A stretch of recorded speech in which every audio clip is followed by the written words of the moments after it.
À première vue, ce supermarché ressemble à n'importe quel autre en France. Mais pour Marie-Claire, 56 ans, c'est un petit miracle. Elle y fait ses courses depuis maintenant 1 an et elle a l'impression d'avoir gagné du pouvoir d'achat. 1 kilo de pâtes à moins d'1 €, c'est très intéressant.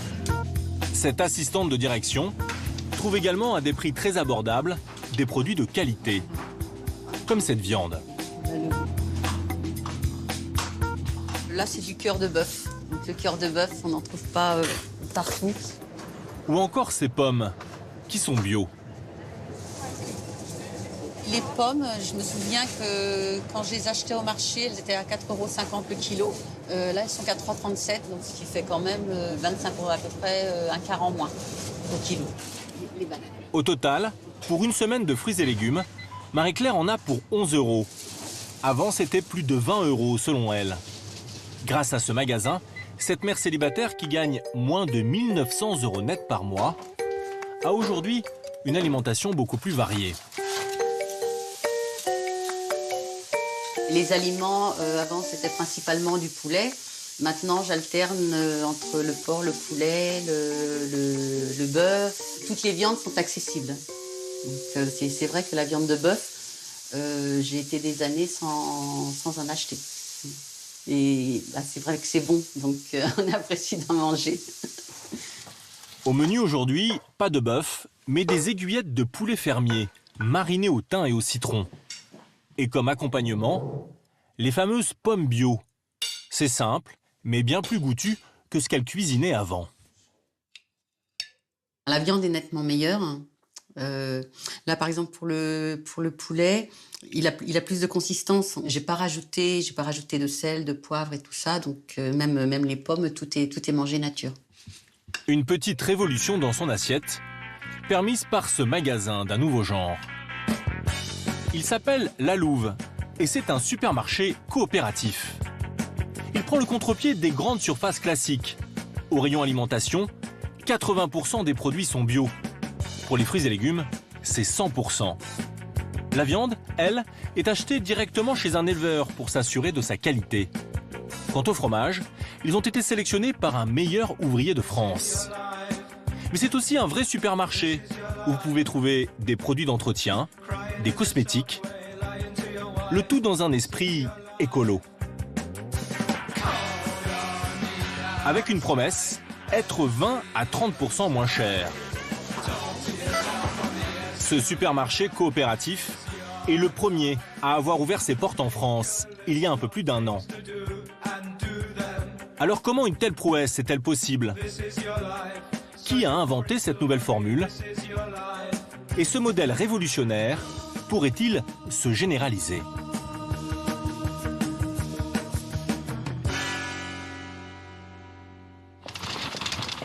Le premier secret de la Louve, pour être moins cher, c'est de faire travailler ses clients. Aujourd'hui, Marie-Claire a posé une RTT, car elle va consacrer un peu de son temps libre au supermarché. Bonjour. À son arrivée, elle doit montrer patte blanche pour pouvoir entrer. Bonjour. Je prends ton badge. Oui. Pour voir si tout est OK. Votre main est claire. Oui. C'est bon. Merci. Sans ce badge, impossible d'entrer dans la grande surface pour y travailler ou y faire ses courses. Il est la preuve que Marie-Claire fait partie de la coopérative qui gère le supermarché. Elle a payé 100 € pour devenir membre et ils sont 6000 comme elle. Telle une employée, elle rejoint le vestiaire car elle va passer 3 heures à mettre la main à la pâte et elle doit le faire une fois par mois. Bonjour. On va donner ton petit badge. Elle rejoint l'équipe du matin. Ici, tout le monde est bénévole, même la chef d'équipe qui répartit le travail. Et chacun peut choisir sa tâche. On a donc 11 palettes qui viennent d'arriver là. Il y en a quelques-uns qui sont déjà partis, donc il va falloir qu'on mette en rayon ce qui est arrivé. Qui veut faire Est-ce que tu souhaites faire quoi, Marie-Claire? On va faire les livraisons. J'en ai jamais fait. Voilà. Bon, les 4, vous y allez. Et nous, les autres, on va faire du réassort. On est parti. Marie-Claire se rend dans le stock, là où les livraisons arrivent. Avec elle, 12 autres coopérateurs qui n'y connaissent rien. Eux non plus. Je suis assistante de recherche à l'école d'économie de Paris. Je suis en création d'entreprise. Et puis moi je suis consultante. Des novices qui vont un peu jouer à la marchande jusqu'à 11 h.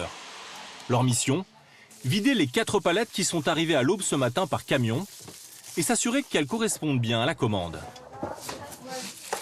Donc là, vous mettez par 2 ? Oui. Ok, voilà. Il y en a un qui prend À la un louve, marqueur qui va noter, les tâches se font souvent par 2 pour que ces apprentis puissent s'entraider. Ok. Donc là, tu as la liste des articles. Oui. Et du coup, une fois que la personne te dit le nom de l'article, tu peux cocher sur la liste, d'accord ? D'accord. C'est quoi? Ultimate. Ah. Alors, vu le nombre de pages du bon de livraison, ça va être... Mais pas toujours facile de s'y retrouver quand ce n'est pas son métier. Une boîte, ça y est, j'ai trouvé. Pomme banane, petit pot, 3 de 18. C'est pomme banane encore, et il devrait y en avoir un 3e. Non, après c'est autre chose. Comme c'est toujours dans le désordre, il y a rien de logique, donc il faut vraiment aller à la pêche aux informations. Ces 3 heures de travail, pendant lesquelles elle découvre un autre monde, c'est presque un loisir pour Marie-Claire. C'est un peu comme quand on part en vacances. Quand on part en vacances, on va faire des activités qu'on n'a pas l'habitude de faire habituellement. C'est une activité qu'on ne fait pas habituellement. Pendant ce temps, dans le supermarché, d'autres coopérateurs deviennent boulangers le temps d'une matinée. Normalement, il y a des baguettes tradition. 1, 2, 3, 4. Ouais, c'est bon. Voilà. Je vais mettre les verres. À l'entrée, certains s'installent derrière les caisses. Pour Corinne, qui travaille dans la téléphonie mobile, c'est une grande première. C'est bien fait, hein. Ça fait la caisse. C'est assez marrant. On a vraiment l'impression de faire la marche. Hein, ouais. C'est pas trop compliqué. Ah bah là, c'est la première fois, en tout cas, il faut me déconcentrer. Hein. Pour Marie-Claire, c'est la fin du créneau. La relève est déjà là. D'accord. T'es reporté sur... Tiens, je passe la main. Ouais, merci. Il y a le cutter. France, c'est toi qui as le cutter? Oui. 3 heures de travail, sans salaire. Au premier degré, effectivement, on n'est pas payé, mais si je regarde que les aliments, je les ai moins chers, c'est une autre forme de rémunération. Car si le magasin est moins cher, c'est en grande partie grâce à cette armée de bénévoles. Il n'emploie en fait que 7 salariés qui assurent les fonctions principales, comme les commandes ou la comptabilité. Alors que dans un supermarché classique, de la même taille, c'est une quarantaine d'employés. Et pour que le système fonctionne, ici c'est un peu comme à l'école. Présence obligatoire, sous peine de sanction.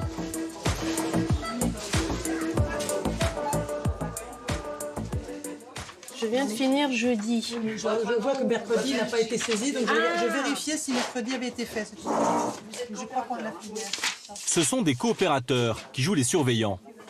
Chaque fois qu'un membre commence son créneau, il signe une feuille de présence sous l'œil du chef d'équipe. Elisabeth et Myriam vérifient les listes de ces derniers jours. Marie, présente. Hélène, Présente. Jérémy, Congé. Jean-Baptiste, Présent.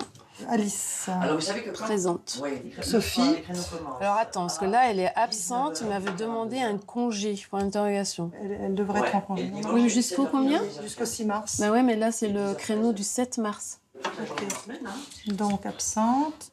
Cette bénévole, absente, devra rattraper son créneau dans le mois qui suit. Elle en sera informée dès qu'elle viendra au magasin. Si elle ne se présente pas une deuxième fois, elle sera carrément interdite d'entrer dans le supermarché. Il faut des règles du jeu pour ajuster le travail de... imaginez une entreprise où il y aurait des gens qui se relaieraient toutes les 3 heures. Je veux dire, ça nécessite une organisation considérable.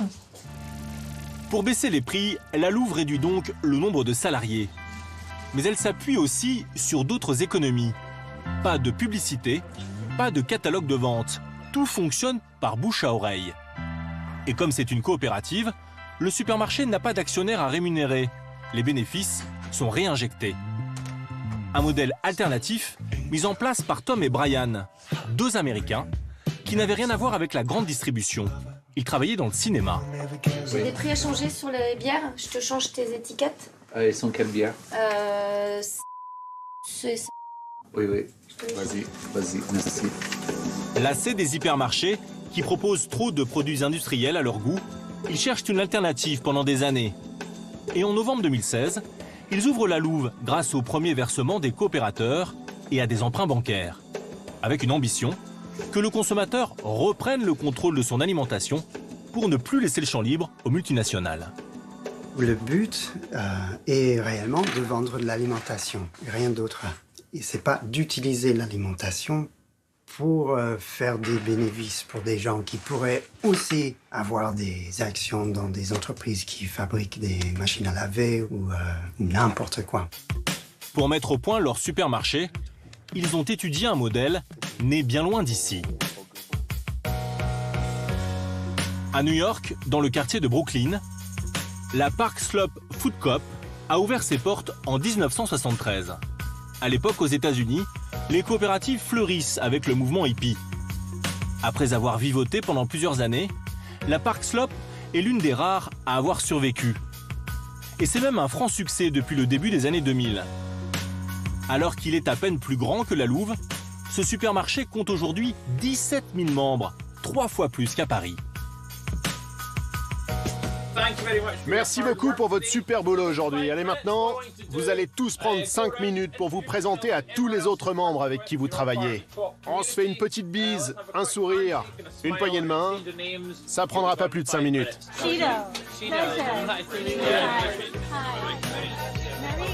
Malgré cette ambiance, qui se veut très décontractée, le supermarché est une redoutable machine commerciale. Il fait 35 millions d'euros de chiffre d'affaires par an. Un exemple en la matière pour le magasin parisien. Anne, l'un des piliers de la Park Slope, joue même les tuteurs depuis New York. Une fois par semaine, Tom et Brian ont rendez-vous avec elle. Salut les gars. Comment ça va, Anne? Ça va, on a plein de boulot. Elle aide les deux Américains à trouver des solutions à leurs problèmes. À l'ordre du jour, l'impression de badges pour les membres, comme celui de Marie-Claire. Car aujourd'hui, le processus, en plusieurs étapes, leur prend beaucoup trop de temps, alors que les adhésions se multiplient. On voudrait pouvoir imprimer le badge juste après avoir pris la photo, presque instantanément. Et comment vous faites, vous? Alors nous, on a un système avec un appareil photo posé sur une sorte de trépied et il est directement relié à un petit ordinateur. Ok, et du coup, la photo est immédiatement envoyée dans l'ordinateur. C'est l'avantage. Oui, c'est beaucoup plus facile et rapide. Je vais vous envoyer toutes les infos et la marque de l'appareil. Ouais, ce serait super. Ok, on se reparle demain. Ok. See you later. Bye bye. Bye bye. Ces petits détails, très concrets, permettent à la Louve de se développer plus rapidement. Et en plus de ces astuces, le magasin s'inspire d'un des fondamentaux de son grand frère américain, miser sur les circuits courts et se passer d'intermédiaires. Un travail qui repose en partie sur les épaules de Jean-François, qui a rendez-vous au nord du Mans. Il est le salarié de la coopérative responsable des achats de boucherie. Pour lui, un seul critère, trouver le meilleur rapport qualité-prix.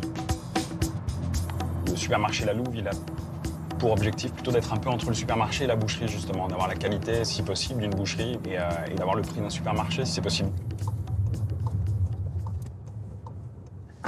Salut Nicolas. Jean-François, bonjour. Ça va bien? Ouais, très bien.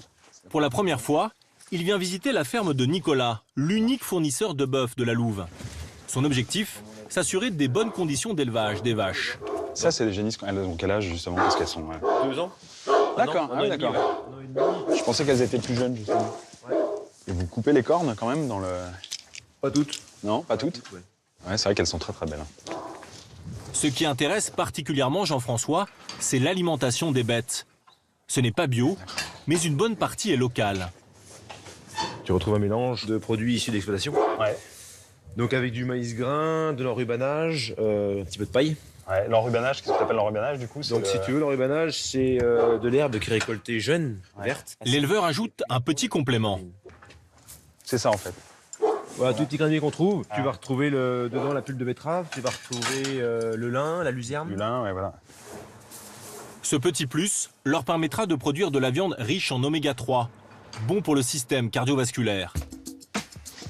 Jean-François en commande toutes les 2 semaines. Environ 500 kilos à chaque fois. On retue une bête demain. Donc demain, voilà. Pour la semaine prochaine. Pour livraison, première demi, semaine prochaine. D'accord. Avec les avoirs. Ça marche. 140 en tout. En achetant directement au producteur, Jean-François connaît la qualité de la viande qu'il propose aux coopérateurs. Mais en plus, cela lui permet d'avoir de bons prix. Ça nous revient moins cher de traiter directement avec l'éleveur, plutôt que d'avoir un intermédiaire supplémentaire qui, lui, aurait le même passage que nous, mais il aurait également sa marge bénéficiaire à faire. Et du coup, ce qui fait qu'on... Bah oui, ça nous coûte moins cher. Le supermarché a la même démarche pour le porc ou la volaille. Mais le magasin a une autre méthode, unique en son genre.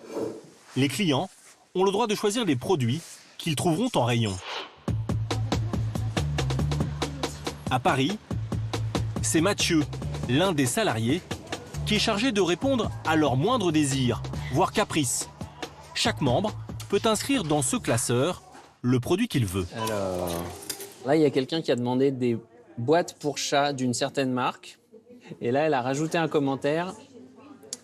Elle voudrait autre chose que du poisson parce que son chat n'aime pas le poisson. Donc, là, il y a des gens qui demandent du jambon de poulet ou de dinde. C'est vrai qu'on a une seule marque de jambon. On pourrait en rajouter une autre. Alors là, c'est marqué saladier taille 2, celui entre 11 et 17 cm. Est-ce qu'on a celui de 11 cm et celui de 17 ? Il a comme ça des dizaines de demandes. Mais dans cette grande surface qui veut se différencier des hypermarchés traditionnels, certains produits sont tabous. Par exemple, si je vous demande du Coca-Cola, est-ce que j'ai le droit d'en avoir ? On a du Braise Cola, on a du Meu Cola, mais on n'a pas du Coca-Cola. Et c'est le produit type où je pense qu'il y a beaucoup de gens qui seraient contre. Donc, pour l'instant, on ne le rajoute pas. À part ces quelques exceptions, toutes les demandes sont satisfaites. Non, c'est du dentifrice dents sensibles. Non, d'accord, on n'en a qu'un pour enfants. La seule condition pour rester en rayon, que le produit trouve son public. Par exemple, il y a un taboulet en boîte qui se vend pas beaucoup, mais comme on a encore de la place, pour l'instant, on le garde et puis il est encore bon jusqu'en mars 2019. Donc voilà, pour l'instant, ça va, mais c'est vrai qu'on n'en vend pas beaucoup. On en vend peut-être 1 ou 2 par semaine. Voilà. Une fois écoulé, le taboulet ne sera plus commandé. Pour tous ces produits d'épicerie, le supermarché se fournit auprès de centrales d'achat, les mêmes qui approvisionnent les grandes surfaces bio ou conventionnelles. Et c'est dans le catalogue de l'une d'elles que Mathieu passe commande pour le saladier. Donc 14 cm. C'est celui-là. Donc ça existe. Donc c'est vrai qu'il n'y avait pas beaucoup de place dans le rayon, mais on va s'arranger pour lui faire une place.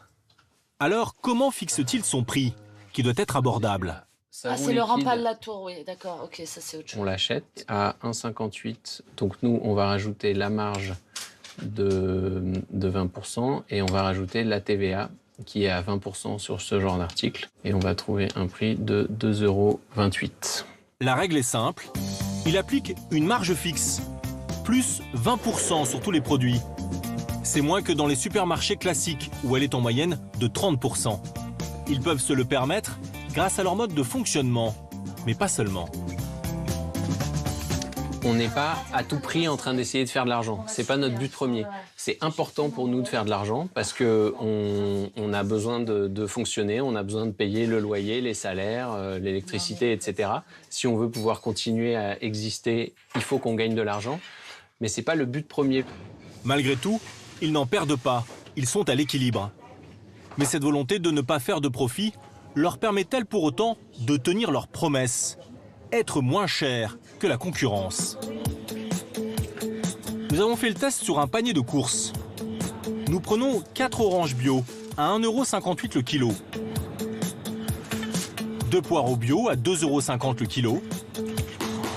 16 yaourts aux fruits à 3,78 €. Mais aussi du jambon bio pour 7 €.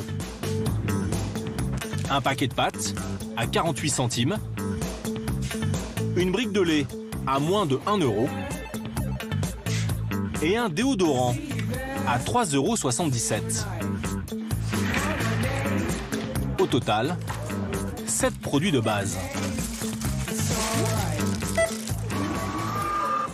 Alors le montant c'est 18,17 €. Un peu plus de 18 €. Nous nous sommes ensuite rendus dans le supermarché le plus proche, à 350 mètres de là, pour refaire exactement les mêmes courses. Cette fois-ci, l'addition est plus salée.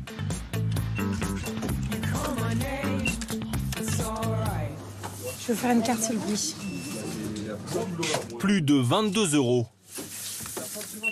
contre 18 au supermarché coopératif, soit comme promis, une différence de 20%. Des tarifs plus bas, une offre de qualité. Pour l'instant, le supermarché coopératif parisien fonctionne. 40 nouveaux coopérateurs adhèrent chaque semaine, séduits par la formule et le pouvoir qu'elle leur donne. Ce jeudi soir, comme tous les 2 mois, Marie-Claire se rend dans cette salle polyvalente. Bonjour. Ici se tient l'Assemblée générale de son supermarché. Bonjour. Comme elle, 175 coopérateurs ont fait le déplacement sur les 6000. Au premier rang, il y a aussi les salariés, Mathieu, qui s'occupe des commandes de produits, et Jean-François, du rayon boucherie. Je voulais savoir, voilà, ceux d'entre vous pour qui c'est la première AG aujourd'hui. Eh ben, bienvenue. Merci beaucoup d'être là. Ils prennent ici les grandes décisions sur l'organisation du magasin, mais aussi les plus petites. Comme ce soir, où l'un des coopérateurs propose l'installation d'un frigo qui stockera des dons pour une association. Les bénéficiaires, parce qu'on nous avait posé des questions, sont tous envoyés par soit des assistantes sociales de la mairie du 18e, soit des assistantes sociales qui sont placées dans les écoles publiques quand une assistante sociale repère un enfant qui est en sous-nutrition ou quelque chose comme ça. Puis c'est le vote à la majorité absolue. Qui est pour? Qui est contre? Qui s'abstient? Voilà, la proposition est adoptée. Bravo. Avec ce vote, ils ont le sentiment d'être un peu tous les patrons de leur supermarché. Mais ce qu'ils viennent chercher ici aussi, c'est un moment de convivialité.